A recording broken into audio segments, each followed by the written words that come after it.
Every Friday night, I'd walk out of the store with a single game in my hands, usually the same one I'd rented the weekend before. And yes, that was back when renting games was a thing. No saves or progress, just starting over again and again.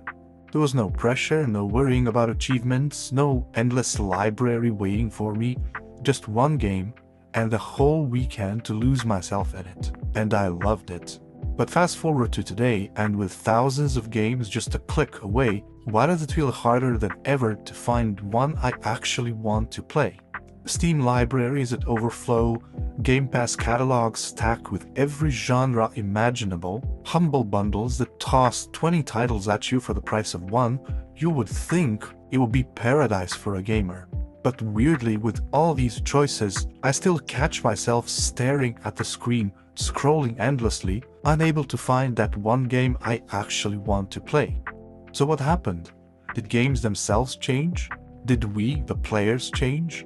Or is it some strange combination of both? Back in the 90s and early 2000s, buying a game was simple. You handed over your cash, you got a complete package, and that was it. No add-ons, no hidden extras, no strings attached. Developers would put their heart into a single product, and they would hope it will resonate with players. And sure, not every title was a masterpiece, far from it, but the business model was straightforward. One price, one game.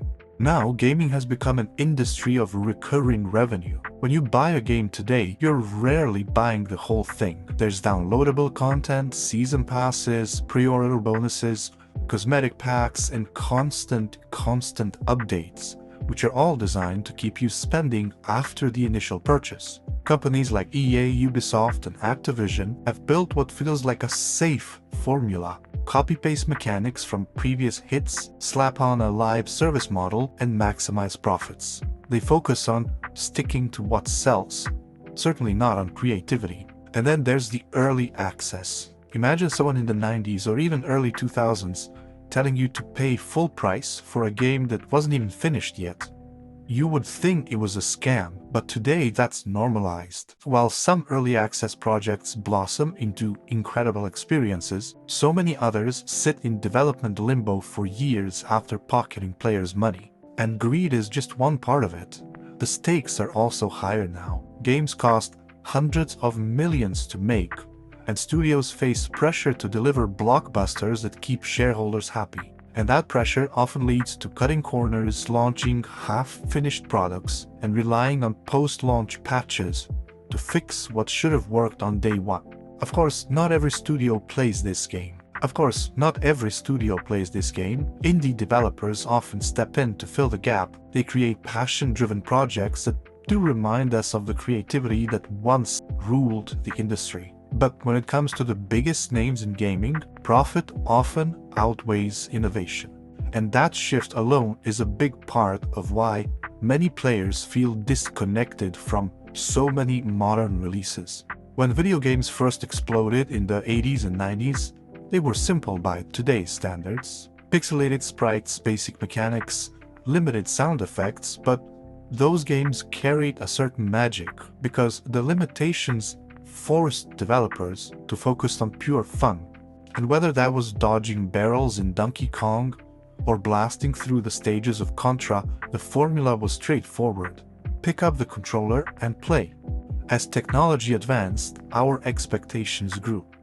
The jump to 3D, the rise of cinematic storytelling, massive open worlds, lifelike graphics. Suddenly, games weren't just games. They were full-on entertainment experiences that were competing with movies and TV.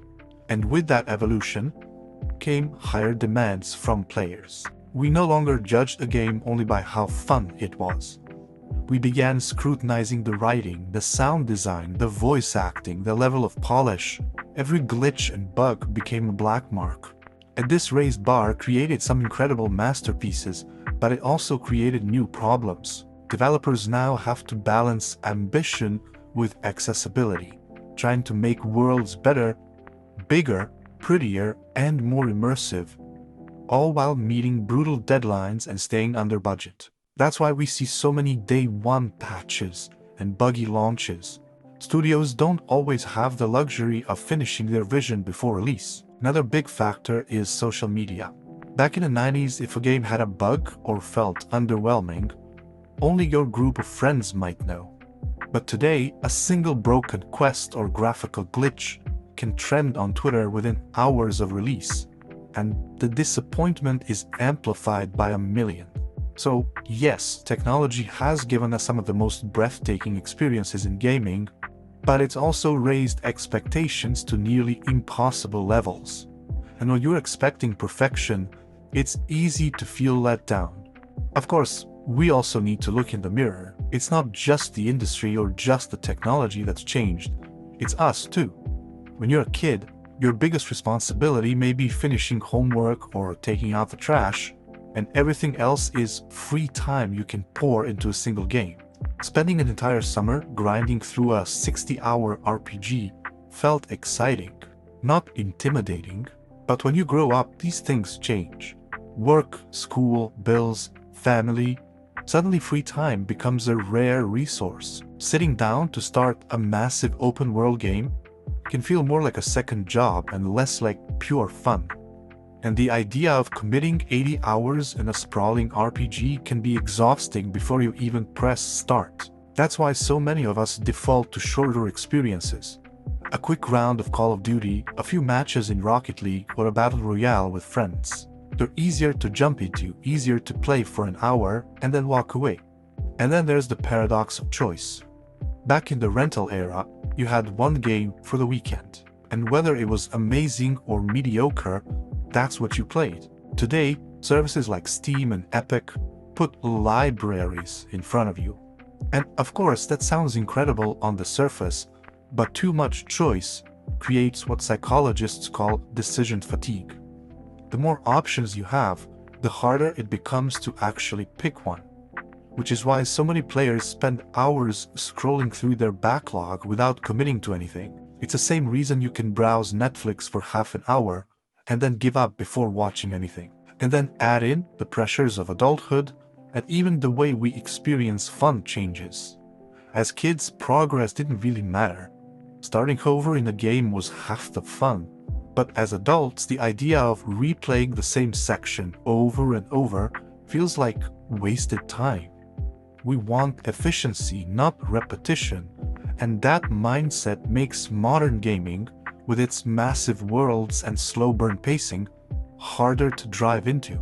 So, yes, the industry has shifted and technology has set new standards, but the truth is, we as players have shifted too. So now we're left with the big question. Is the problem really the games themselves, or is it us? It's tempting to pick one side, to say the industry sold out, or to just shrug and admit we've just gotten older. Unfortunately, the truth is, as it often is, both answers have merit. Games have changed. The big studios are more risk-averse. Budgets are bigger, and the business model encourages long-term monetization over creative risks. That's why so many new releases feel familiar, even formulaic. And it's why we see titles launched that are half-finished, with the promise of being fixed later in some ways. Modern gaming is a machine designed to squeeze as much value as possible out of one successful franchise, instead of experimenting with something completely new. At the same time, we've changed too. Nostalgia plays a huge role in how we see the past. The games we grew up with weren't perfect. In fact, many of them would probably feel clunky and shallow if they came out today. But because we experienced them at a time when life was simpler, we remember them as magical. Back then, we didn't have to worry about time, responsibilities, or how polished something was. We just played. That context makes those memories golden. Today, when we boot up a new game, we're carrying very different expectations. We want fun, but we also want depth, polish, story, innovation, and replayability. We judge games on a checklist of criteria that didn't even exist 20 years ago. And even if the game checks all the boxes, we may still struggle to enjoy it because our time and our energy and our mindset are not what they used to be. So, who really changed? The answer is both sides. The industry has shifted toward profit and scale, and we as players have shifted toward efficiency and higher expectations. Nostalgia makes the old days seem brighter, while modern realities make it harder to fully lose ourselves in a game. It's a perfect storm that explains why, even in a world overflowing with games, finding one that truly hooks us can feel harder than ever. So maybe the real question should be not why is it so hard to find the game you like, but how are you approaching games today compared to in the past? Because if you can shift your mindset, dig a little deeper, and embrace the variety that's available now, you might just stumble into the next title that keeps you hooked all night long. And now, I wonder what you guys think. Like, do you think the problem is modern games? Or is it us growing up and adulting?